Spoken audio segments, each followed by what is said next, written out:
So thank you, everyone. I have about 2 after, so I think we're going to get started. Welcome again to today's wellness webinar. We're really going to focus in on opportunities for you to support the wellness of the ECE workforce. So we're going to talk a lot about innovations and best practices. So we're really excited that you're all here with us today. Next slide, please. So I'm Dr. Laura Johns. I am the project director of the National Center on Early Childhood Quality Assurance. And it is certainly my pleasure to welcome you to this webinar. This is a webinar that is part of a greater series where we host one webinar a month focused on the ECE workforce. We also have a very robust resource that comes to you monthly, an e-blast that focuses on resources to support the retention and recruitment of the ECE workforce. And if you haven't visited another one of our activities, please make sure you visit our webpage. We have a curated webpage with all types of great resources to support the workforce in our field. So please make sure that you visit that. We'll make sure we put the link to that webpage in the chat box. But if you're looking for things to think about around wages and benefits, that website has not only just some practical advice about thinking about equity in offering wages and benefits and incentives, but it also has some examples of innovations from other states, territories, and tribes that will get you excited and maybe prompt you to think about something you can do in your own environment. Next slide. So I'm really excited and thankful to welcome Dr. Ruth Friedman, the Director of the Office of Child Care, to welcome us to this webinar. And Dr. Friedman, I'm sure I speak for everyone on the webinar in thanking you for the leadership and the support that you've given all of us during really an unprecedented time for our workforce. So thank you, and I'll turn it over to you. Great, thank you, Laura, and hello, everyone. Good morning to most of you. Good afternoon to those of you here on the East Coast with me.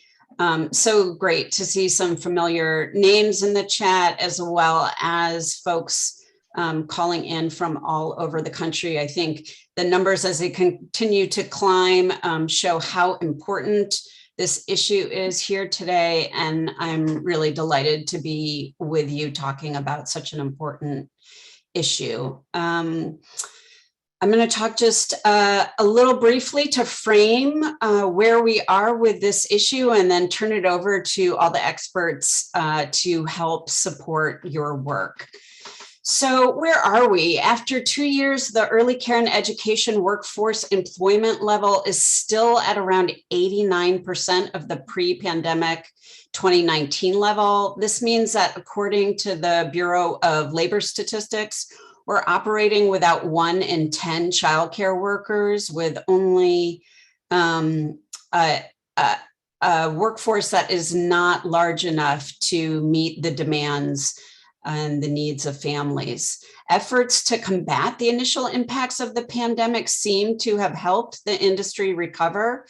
We have lots and lots of data on how the ARP stabilization program is working across the country, and it is clear it has been a lifeline for programs and for providers. Many states developed their stabilization programs specifically to drive more wages to the workforce, which is critical in addressing this workforce shortage. However, I think we all know we still have a lot further to go. And so as we move to strengthen the early care and education system, we must turn our attention to supports for that workforce. The Office of Early Childhood Development, the Office of Head Start, and my own Office of Child Care here at ACF are all committed to promoting and prioritizing needed supports for the ECE workforce. As programs continue to move toward fully in-person services and full enrollment and address the challenges brought on or worsened by the pandemic, prioritizing staff well-being is just essential for all programs whose workforce touches the lives of young children and families. And I know this is true for the MCV programs as well. The last few years have brought significant challenges to the ECE workforce. The pandemic has had a disparate impact on our under-resourced communities. There has also been heightened attention to racial injustice in our country, which has led to calls for major reforms to address long-standing societal inequities. This is true in our field as well. These are particularly important concerns for the early childhood workforce. So ACF and its programs within OHS and OCC, we're committed to a culture of wellness that includes holistic support for the entire early childhood workforce. Staff wellness, or sometimes called staff well-being, it refers to staff's mental and physical health and how it shapes their engagement, their job satisfaction, and overall quality of life. We know from research and from staff themselves, who we are always eager to speak with, that early childhood staff, they love their work and they're committed to the infants, toddlers, preschool-age children, and the families that they serve, despite the work-related stresses and challenges that staff face. Staff who are happier, healthier, less stressed, and experience less depression are able to engage in higher quality interactions with children. Research shows that staff who experience frequent stress or symptoms of depression are more likely to perceive children in their care in a less positive light. And this in turn could relate to lower quality interactions and care. Higher rates of depression among adults have also been linked with poorer child outcomes and less positive family-teacher relationships. Some staff have the added challenge of working with children who have experienced trauma while also managing their own history of trauma. The ECE workforce reports their own trauma-like symptoms or emotional duress is often due to hearing about the traumatic experiences of the children and families they serve. It is important that we recognize this and work to support these staff as they support families. Working with children and families, particularly those in high-need communities, is deeply rewarding, yet it is also deeply difficult work. So it is essential that programs focus on supporting the ECE workforce's wellness and well-being, and that is why we are so happy that you have joined us today for this meaningful discussion. I'm going to now turn it over to Karen to share our agenda and introduce our speakers. Thank you so much for joining us today. Thank you, Dr. Friedman, and thank you, Dr. Johns, for setting the stage and welcoming us as well. So throughout the hour today, we'll spend some time getting to know our presenters. I'll introduce you to them in just a moment. We'll discuss our workforce wellness, kind of setting the stage for why this is such a valuable, important set of resources to dig into. We'll talk about some of the resources that came out in the May e-blast, which comes out on Workforce Wednesday, and we'll share some of those today with you. And then we'll have the opportunity to learn about two innovative examples, one from Washington State and one from the state of South Carolina. Finally, we'll have an opportunity for some questions and answers and share some additional resources. Next slide, please. So as I said, I'm Karen Chiron. I'm the Associate Project Director for the National Center on Health, Behavioral Health, and Safety, one of the Office of Head Start TTA National Centers. I'm joined today by some other presenters who can share more about themselves when they get to their sections, but I'll just do a quick intro. Rana Schaefer is an infant toddler specialist network team lead for the Office of Child Care Projects, and she is with the State Capacity Building Center. Jackie Davis is a professional development manager with the National Center on Program Management and Fiscal Operations, lovingly known as PMFO. Kathy Parson is an executive director with Benton Franklin Head Start from Washington State, and she will share some of our innovative examples today. And then finally, Carrie Schnacky and Brittany Gandy, both with the Be Well, Care Well program in South Carolina. We'll share some of their examples of innovation as well. And Carrie is the CEO of the program, and Brittany is the manager of the Be Well, Care Well program. So throughout the webinar today, we've broken it into three main sections. We'll start with a sharing section where my colleagues will share some of the resources that came out in the Workforce Wednesday e-blast, and then also be able to just kind of dig a little bit deeper into some additional resources on the ECD website.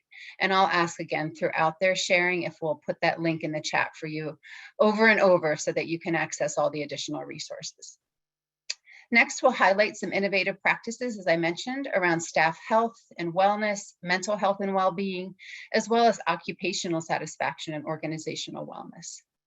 And then finally, we'll hear from you. I already, when we were introducing ourselves and seeing where everyone was from, I saw some folks putting things in the chat about their own staff wellness and workforce wellness practices. So we really want to engage you and have you have an opportunity to share back with us some of the innovative, exciting work you're doing around retention and around staff wellness and recruitment as well. So the planned impact for the early childhood workforce in the early childhood field, as Dr. Friedman really set the stage about the importance of folks thriving and having the opportunity to thrive in their workplace, I just want to take a moment to set the stage and to share Dr. Dee Eddington is a wellness researcher who has done a lot of work on all sorts of aspects of a healthy workplace. And one of the analogies I really like that resonates well is to think of yourself almost as a penny, like a coin. And the front of the coin is the face of the coin. And your individual wellness and staff wellness is so important for your happiness, success, job satisfaction. But the other side of that coin is the building behind you, or that organization, if it's representative, to think about how healthy your organization is and how well they're supporting workforce well-being across the board. And both sides of that coin, the front and the back, do make up the total picture of workforce wellness. And some of the resources that my colleagues will share today will stress individual wellness, and some will stress organizational wellness, and others will take on other aspects of wellness. So without further ado, we're going to get into the resource sharing aspect of this section. And I'm going to turn it over at this point to Rana Schaefer. Rana? Thanks so much for everybody that has already spoken, and to those of you who are coming to speak. So there are so many wonderful resources that we can share from the State Capacity Building Center, but I'm just going to highlight 3 today. So the one that you see highlighted on this slide is a brief about practicing self-care and professionalism. And I will put this into the chat, the link to this into the chat in just a minute.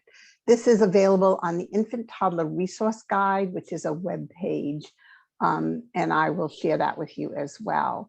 So this brief really connects how self-care is connected to professionalism. Being able to take care of yourself allows you to take better care of the children and the families and your coworkers. You can't be there for them if you're not first there for yourself. So that's one of the many resources that you'll find. The second resource that I want to mention to you is brand new. It's just been put onto our website in this past couple of weeks, and it's about workforce wellness. It's a micro-learning site that has infographics and briefs and a compendium of many different other resources that will help you in taking care of yourself. And the other flip side of the penny that Karen just talked about, the culture of wellness within your program, whether you're a Head Start program or a childcare program or a home visiting program, both are equally important, that self-care and that programmatic care. Again, I'm going to put these 3 resources in the chat. And the final one on this slide that you see here is a compassion fatigue webinar that our center presented a couple of months ago, where we had over 1,000 people attend. That really shows, again, what Dr. Friedman was talking about earlier, about how much of our stress as caregivers are due to the stress that's brought to us from the children and the families. This webinar has a lot of strategies that will help you as an individual and help the programmatic culture. So I'm going to put those into the website in just a minute, but right now I'm going to turn this over to Jackie for many more resources for you. Hello, thank you, Rana, and hello, everyone. So as Karen mentioned early when she started, that the national centers, they represent the training and technical assistance of a level of the training and technical assistance within Head Start programs. And one of the national centers, the National Center on Parent, Family, and Community Engagement, has created this resource as an offering, and as you see there, it's a series of fact sheets. And the thing about these is that it's focused on trauma and healing in adults. And as we know, the family and community engagement focused on the family.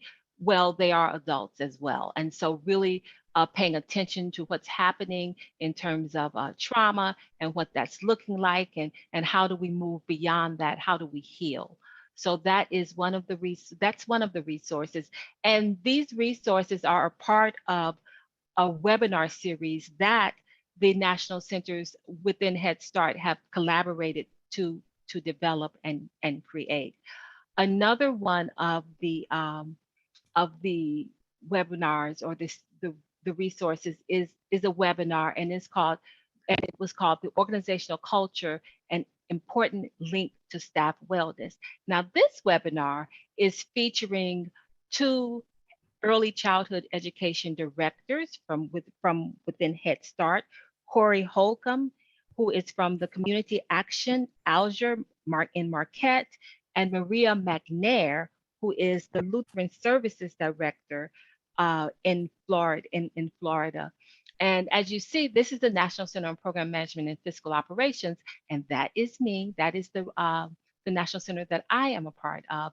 And the really good thing about this particular webinar is it's focused on looking at organizational culture and that important link to staff wellness. And what the two directors do as they're talking in this webinar, they actually are talking about what the link is and what that looks like, and really lifts up a really good conversation there. And then another thing in this webinar is it's a focus on they share strategies to ensure that the culture supports the health of the organization. And so this is a resource. This one is not on the ECLKC. The ECLKC is the Early Childhood Learning and Knowledge Center. It's not there yet, but Karen is going to put a link, Karen Tyrone is going to put a link in the chat that will take you to where all of these webinars live on the ECLKC. There is another one that I want to share, another resource, and that resource is from the National Center on Early Childhood Development, Teaching and Learning. And this one is a combination, a collection of tip sheets, webinars, briefs, and even infographics. And as you see there is a link, and that promoting staff well-being. You know, I was going through that one, and I saw that the message was a universal. And one of the things about this webinar that I really appreciate and really care about is the fact that we're not just talking to Head Start right now. We're talking to the broader child care community. And these resources, as Laura Johns was sharing with us yesterday, at a certain point, these resources are useful for anyone that is working with the early childhood community. So we really urge you and encourage you to share, to look through these resources and share them with your colleagues. Now, another thing I wanted to share is that the resources that I just shared with around the webinars. So they're on that page that Karen is putting in the chat. And tomorrow, fortunately, the National Center on Health, Behavioral Health and Safety, which is the National Center where Karen works with, they will be doing the 5th webinar in this series. And of course, tomorrow is June 2nd already. And so we encourage you to actually go there and please watch that webinar tomorrow. They're all really good in terms of focusing on staff well-being and what that looks like and how we can promote staff wellness. And so with that, I'm going to close out my part of this conversation. I'm going to turn it over to Karen, and thank you all very much. Hey, thanks, Jackie, and thanks, Rana, for sharing those great resources. It's my pleasure to introduce you to the first of our guest speakers. I'm going to introduce you to Kathy Parson, and I'm going to read her bio to you. So Kathy Parson is the Executive Director with Benton Franklin Head Start, where she's been for 25 years. She's worked as the Fiscal and Operations Director and the Finance Manager prior to becoming the Executive Director. She has many years of management and fiscal experience and has gained experience in all areas of the organization. Kathy has her Bachelor's of Arts in Business Administration with a minor in Human Resources. Kathy believes that an important aspect of leadership is to develop leadership and pride within all levels of an organization. She wants every individual in the agency to feel proud of what they do, understand how their job contributes to the overall organization, and that in some way they too can provide leadership.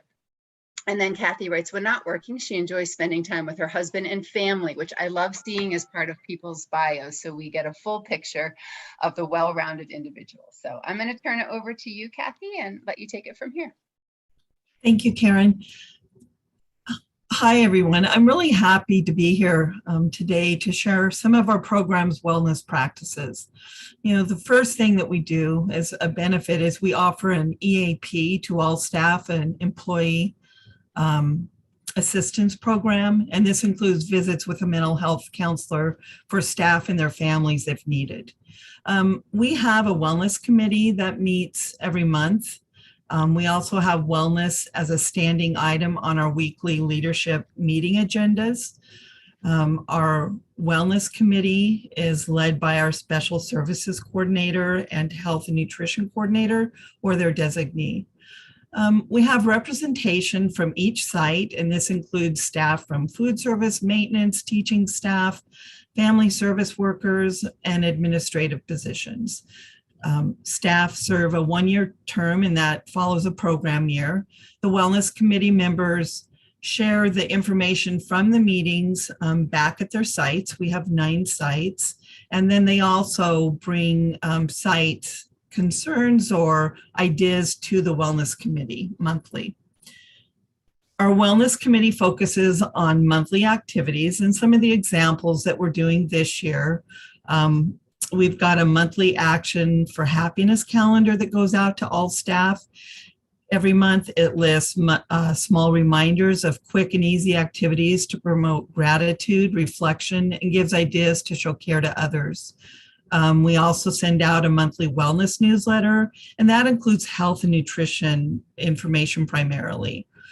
These are inexpensive subscriptions. It's not a lot of work for us, and they are beneficial. I use the happiness calendar all the time. They're small little ideas. Find 3 reasons to be hopeful about the future is one that was on my April calendar, and I really enjoy these, and I know staff do too. This year, every Friday, an email has gone out from our wellness committee to all staff that after the pandemic, post-pandemic, staff have been locked down with their families and not getting out as much. So our wellness committee puts together a list of fun, affordable activities that are happening in the community. There's a nutrition fun fact Friday, and that includes nutrition information. It can include a recipe or information on local farmers markets. And this is something our staff can also share with our families. The Wellness Committee also plans 2 annual wellness events each year. They plan activities, speakers, themes, locations, that kind of thing. Some of the activities, we just finished our end of year. We do a winter and an end of year wellness day. And we use these events to practice many different aspects of physical and mental health wellness, excuse me. We can do this through movement, healthy eating, laughter, and connecting with others. And we know that post-pandemic, the connecting with others has been so important and missing in our lives. We've been open, our program opened last year, but very, really created pods with classrooms and administrative staff, so not a lot of coming together. So that connectedness has been very important to us as we have started to work together again face to face. We also do an annual welcome back picnic prior to starting our pre-service in the late summer. That includes staff. They can bring their families. We live on the Columbia River. We have a lot of beautiful parks. We can rent gazebos for the day, small fees for that, $35 to $50. We'll do meals. We'll have, there's a lot of food trucks in the area, and the vendors are always anxious to work with us and happy to help us. And so we'll hire them to come and provide meals, games, children's activities. And again, this is time for staff to reconnect with each other. That is so important. We also always build in free time in all of our trainings so that it's just not, there's a little wiggle room so that staff can visit and talk. Retention is so important. And I think this wellness ties into retention. I think they're closely linked. And one thing that we do for retention is we use special committees for big changes. And a couple examples of that is when we were all part day and then we converted some of our slots to duration or full day in Head Start. And we worked on that, for 12 months planning and getting everything organized and ready to open that program. But what we did 3 months prior to the program actually starting was we formed committees. We brought in lead teacher committees. We had food service staff committees, support teachers, and we started laying out our plans, getting their input. It's easy to sit and make a plan, but then, you always have to remember that rubber hitting the road, and so that brings in our teaching staff. And, we can go over the plans that we have, napping schedules, daily schedules. And it gave us opportunity to tweak some things and bring in, it really creates buy-in for staff. I mean, they're a part of this. We also, when we were opening post-pandemic, we started what we called restarting or reopening meetings. And we brought in lead teachers for that in the same groups for meetings. We started last year, and it, that everything kept shifting, but it gave staff who were truly frontline and really nervous about coming back, it gave them input and it gave them time to reflect and make sure that they were feeling safe about what we had planned. We also do a staff advisory committee, and we discuss performance standards in that meeting.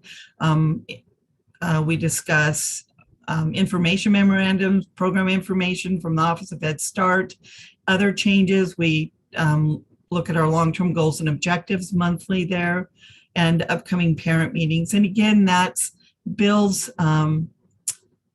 transparency with our staff so they know where we're at as a program. And we're all in this together. And I think that really shows when we do work together in those kinds of meetings.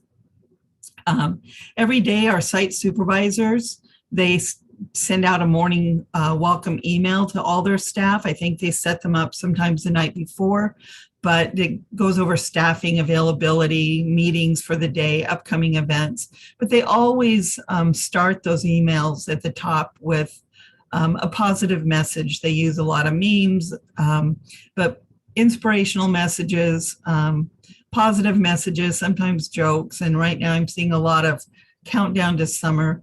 But I always enjoy those morning emails, seeing that and starting the day off for staff. We use a suggestion box. It's an electronic suggestion box. We are committed. Every suggestion that comes through that box is addressed, and we reply back to staff on every one that comes through. Whether we adopt the suggestion or tweak the suggestion, but we always acknowledge that. We do shout outs via email. Our sites through the Wellness Committee, they do a lot of sunshine bulletin boards that highlight staff either for the month or the week. We do, I've seen bulletin boards where it's just shout outs to each other at the site. And I always love to stop and read those. Staff will see something about one of their coworkers and post something nice, supportive messages. Those are a lot of fun, and I think staff really enjoy them. Last year, we purchased a subscription for all staff to Headspace. It's a meditation app. And we use this in our meetings, our admin meetings. Before and at the end, we use a lot of breathing, mindfulness, meditation, just quick little things. It separates us from what we're doing, and just it really enables me to really go into a meeting with a clear mind. And we build mindfulness into all of our staff meetings. In program year 20 21, Benton Franklin Head Start administrative team participated in the UCLA Healthcare Institute strategies to promote resilience and wellness for Head Start staff through a trauma-informed lens training. From this, we learned about child trauma, traumatic stress during COVID-19, compassion fatigue, stress and coping skills, and cultivating an organizational culture of well-being. As part of this program, we took a staff survey that looked at compassion satisfaction, which are the positive aspects of working as a caregiver, burnout, and secondary traumatic stress. And then our program developed a staff healing improvement plan that we referred to as a SHIP that included wellness goals for the upcoming program year. And this was done to create a work environment at Benton Franklin Head Start that supports trauma-informed care. We worked with a local mental health professional practice in our area, and we came up with a plan focused on trauma-informed care. They have worked with our program all year for continuity of trauma-informed care, so we really set up a program. They brought in a colleague from Ohio, and we've done 4 trainings online with them on trauma-informed care. We did our final one in May, and that was in person, and a lot of fun to be together again. We've worked as part of that program. We did a with the local health professionals. We did a pre and post assessment with our staff, and it was nice to see that despite all of this year threw at us, and it's been a challenging year, as we all know, that there were improvements made with staff, especially around mental health and self-care. And that was so important to see that there was benefit. We realized through this work with the mental health professionals that sometimes we forget about our admin team. And we're always busy taking care of, and rightfully so, our teaching staff, but we needed to really pause our admin team. And so we did a mental health retreat with the mental health professionals. It included a summer-long book study last year. It was a book called Self-Love, and it was a workbook. We met every several weeks and did a few chapters. And this summer we're doing that again because we saw benefit in that. And this year we are working, the summer book study will be Daring to Lead by Brene Brown. And how do we do this? First of all, we have a written policy for staff wellness that outlines what we allow so that we're able to use our Head Start grant for this. We also look to the community for support through reduced costs. Many of the activities I talked about here are low cost or no cost activities. And then we plan for this every year. We build it into our budget so that we are prepared and we're able to offer quality mental health or wellness activities to our staff. Retention, I think this has a great impact on our retention. This year has been a struggle for everybody, and we know that. But on average, we've been able to maintain about a 95% staffing of positions. And so that's still been hard, but we know that we have done fairly well. We have offered hiring bonuses and hazard pay this year. We'll be reevaluating that for next year. In Head Start, we received some special funding, ARP funds, and we've been able to use those dollars that way. Our wellness program is always shifting. We are always on the lookout for new and innovative ways to strengthen our staff wellness.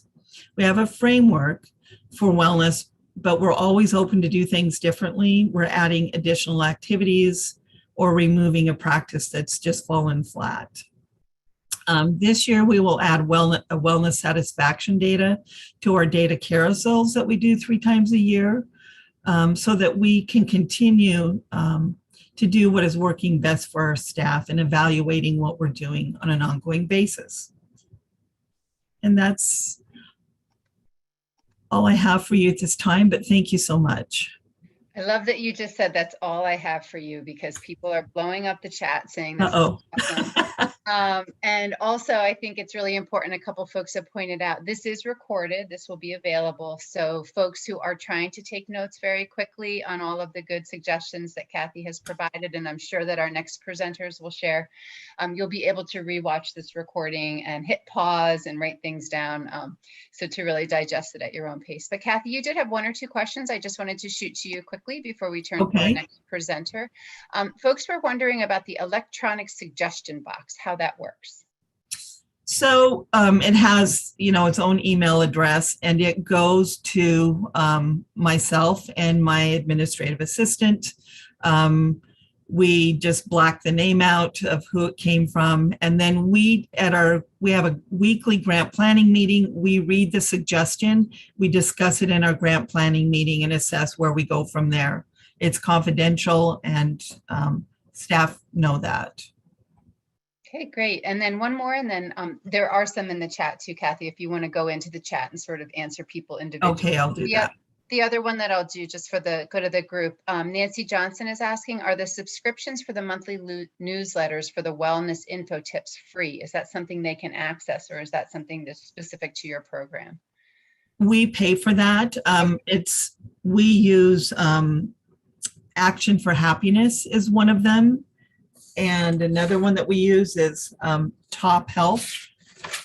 It's TH, and I can see if I can't get those linked into the chat box. Okay, great. So thank you so much, Kathy. And like I said, head into the chat. You've got lots more questions for you. And I'm going to turn it over to Rana to introduce our next presenter.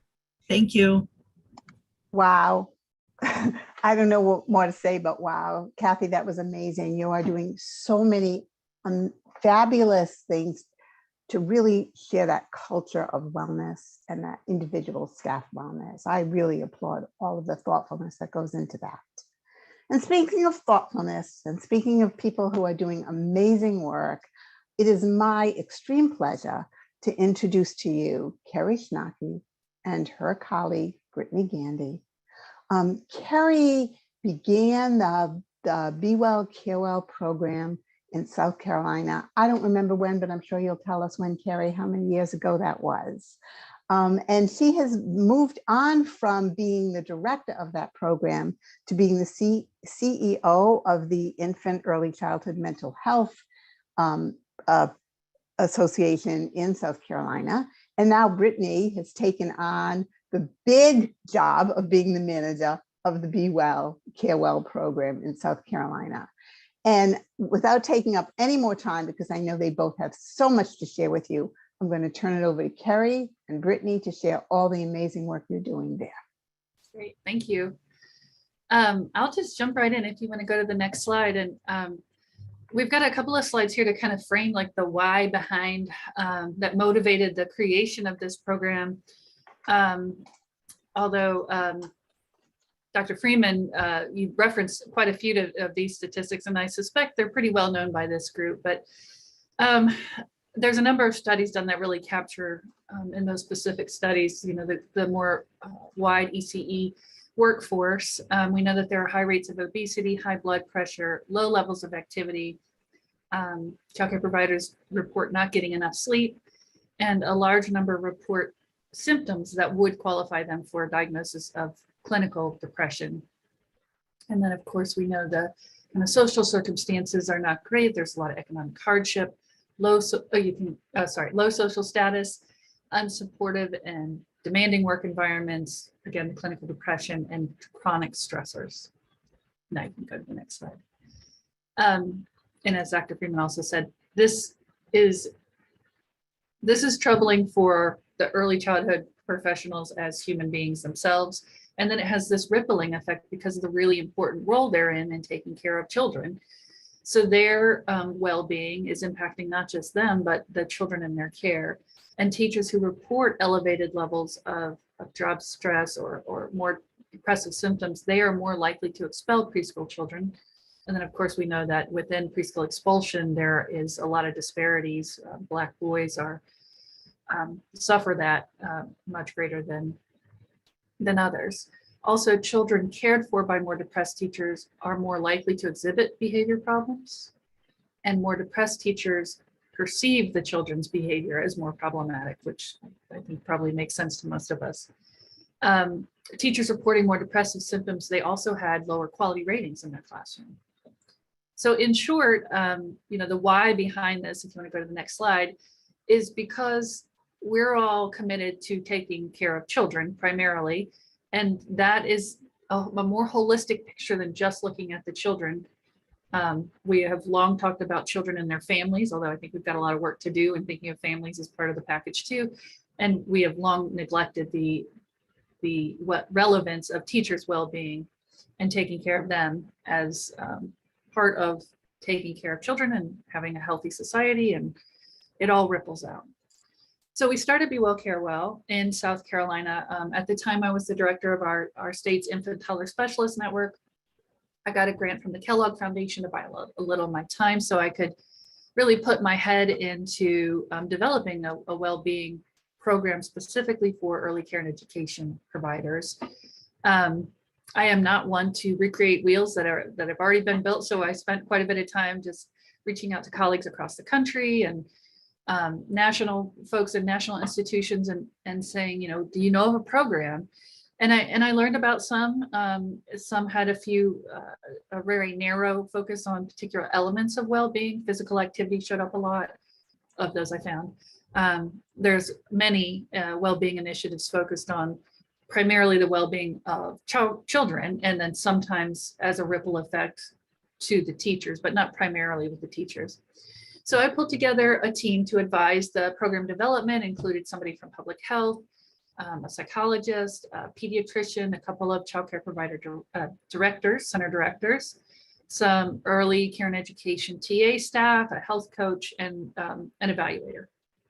We also held focus groups with childcare teachers in centers and family childcare providers, as well as other directors, held these focus groups to kind of understand what is the need, what's the capacity, what elements of well-being are most valued.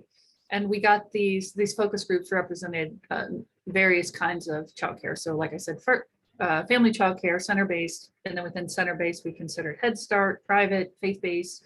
We got as kind of well-rounded a view as we could.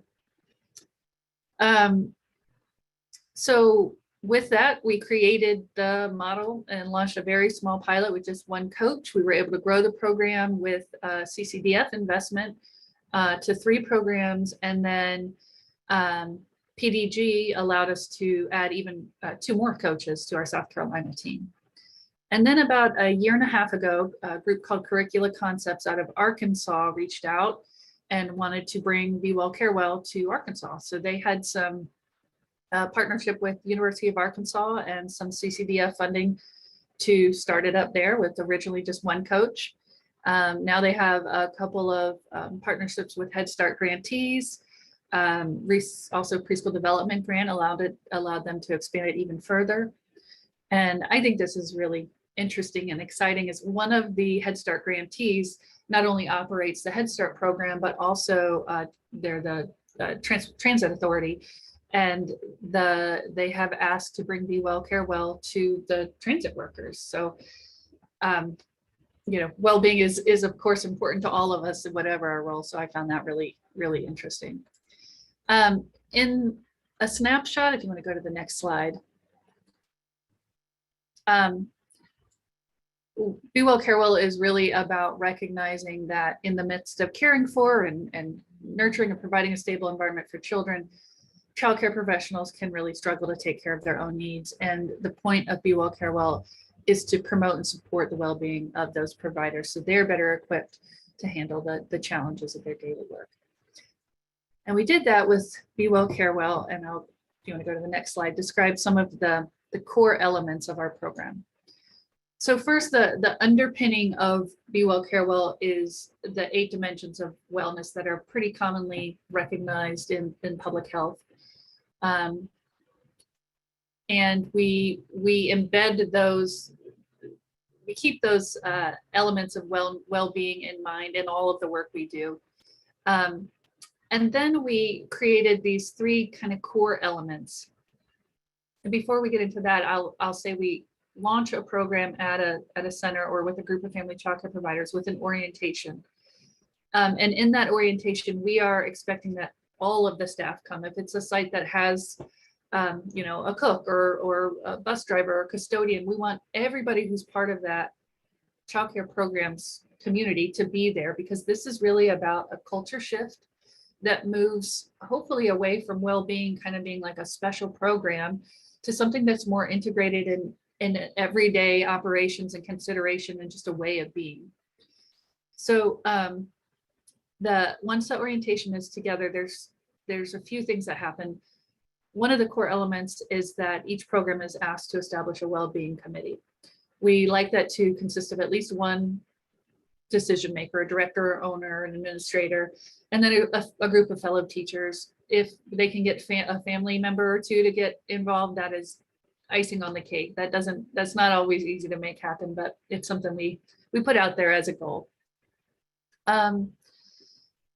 We do this with sustainability in mind. You know, our Be Well, Care Well program can't be everywhere all the time. And so when Be Well, Care Well wraps up, we really want the concept of well-being and elevating well-being as part of our everyday practice to be sustained in the program. And so we do that, create this committee with that in mind from the very beginning. And then we have another core element is our well-being activities guide. And this is a list of activities that the well-being committee with input from the whole staff can select. And we put it out there not as any kind of limitation. If they have ideas going in that they want to pursue that support well-being, we support that. But sometimes we know that when you're overwhelmed and stressed, it can really be hard to see out of that as to like what you can do. We know that when we're stressed, we tend to put lots of mountains in the way of changing anything. You know, oh, sure, I would love to go to yoga, but it's so far away and I can't pay the fee. And, you know, we throw up a lot of barriers. So we kind of want to just avoid that. We put down some really practical things that the folks can do together as a team for their center or for their group of family childcare providers to support well-being. And that's what the activity guide is. We put no parameters on how many they select or how few, and we have the whole gamut. You know, some programs check them all. We want to do all of these things, and that is lovely. But where are you going to start? And that's what the job of the well-being coach, which is the third core element of our program. And so they are a helper for the journey. They support participants and well-being committee in meeting their goals. And they're also a connector with the community. So they may go negotiate just discounted gym membership or you know, secure free park passes for the city park. And in this way, the well-being coaches are also early care and education advocates, because they're out in the community talking to folks who typically, unless they have their own children, don't have a lot to do with early care and education and may not think about it as an important workforce. And so there's this opportunity to kind of advocate for the importance of this field while they're out there being a liaison for well-being services. So you see here the well-being activities guide is posted there, and you see these little emblems or icons, excuse me, and that just is a reference to which of the 8 dimensions of wellness are or could be impacted by each of the activities. And these are just a few snapshots you see on the page. And this, one of them that's called out in this image here is team building activities. And we do have that called out because that is so essential. And in fact, I believe it's really the special sauce that makes all of this work. And so while we have it called out as its own activity, team building and building relationships within the staff are woven into almost every activity we have, whether it's under the category of physical activity or nutrition or relaxation. We're always looking for and creating paths where the community of the program can grow, because we know that that's one of the greatest buffers, resiliency factors, is a strong social network.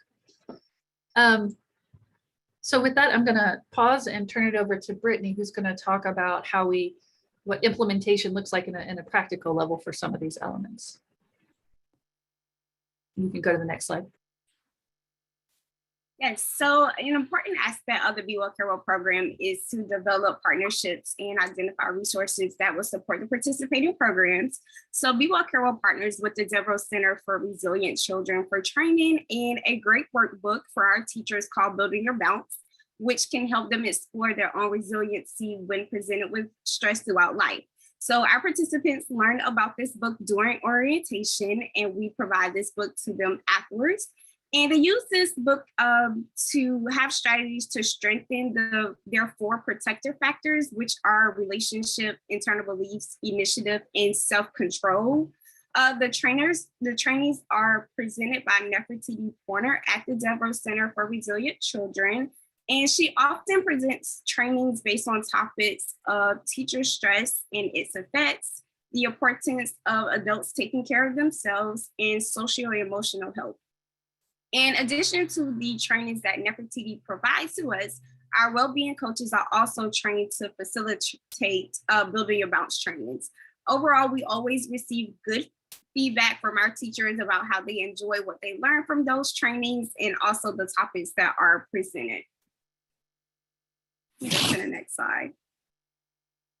So in South Carolina, we also partner with SC Thrive for specialized and tailored training, as well as great information and resources for other services that the organization provides to families in South Carolina.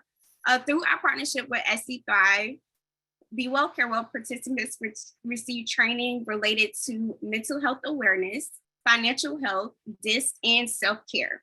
So SC Thrive is instrumental in offering other resources, including adult and youth mental health first aid, free tax filing for our Be Well Care Well participants, and benefit screening for healthcare using their benefit bank, also called Thrive Hub.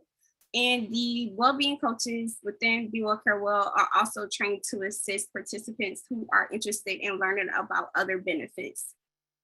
We also partner with the Low Country Food Bank and the South Carolina Department of Health and Environmental Control to provide knowledge and skills about how to prepare healthy meals on a budget. So they offer Cooking Matters, which is a 6-week cooking course, and an interactive grocery store tour. So within those activities, participants receive nutritious information about local produce distributions and lots of nutrition recipes and resources. Once again, we always receive positive feedback from those who participate in the grocery store tours because they're really fun and they get an opportunity to kind of think outside the box, given a $10 gift card, how to shop on a budget and shop for themselves and their families. Next slide. So like I said, we build partnerships with a ton of organizations, including local organizations within South Carolina and each of our regions where the coaches are for childcare programs. So participants have partnered with local gyms to receive discounted memberships, free or low-cost cooking and fitness classes, supplies for outdoor space for relaxation. They also have received massages by local spas, art classes, and school gardens, which is really popular right now with among our programs. And additional partnerships have included farmers markets, and a program was interested in an attorney visiting their site for final expenses and will planning. So that's some ideas we've done locally. And then as Terry mentioned, as part of the program, there is a well-being committee, and they often take the lead of implementing well-being activities at the child care center with the help of the coach, of course. So some of the activities include text challenges, which means that the teachers are able to hold each other accountable for a well-being activity by checking in with each other regularly using text messages.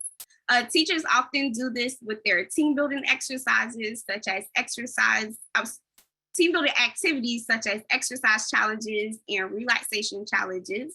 And the coaches also use this as a tool to encourage participation in activities. So some activities that coaches have implemented is Cook at Home, in which participants had to send pictures of their home cooked meals for a whole week.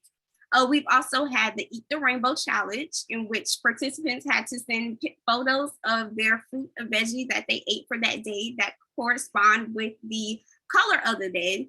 And we also have the well-being calendar, which we make into a challenge in which participants track their well-being activities each month. We also have other activities that include the high five box, the happiness board, and the gratitude wall. And those are all used just to show gratitude towards the coworkers and their work that they do daily. Some other activities that our programs do, they do morning and afternoon meditation, morning and afternoon tea. They often have smoothie days or salad days, well-being door decorating contests. Often programs have walking buddies. They do coworker connection cards, self-care challenges, staff gathering. And we also have a private Facebook page, a private Facebook group in which participants can share their ideas of what's going on in the program. So if we can go back a slide. Okay. So here we have picture our tracker providers. They are implementing some well-being activities based on 2 incentive packages that they receive to support their goals. So you see our wonderful teacher here on her exercise bike. Her program chose the physical activity package, which also comes with resistant bands, exercise balls, jump ropes, free weights, and exercise mat in a fitness book.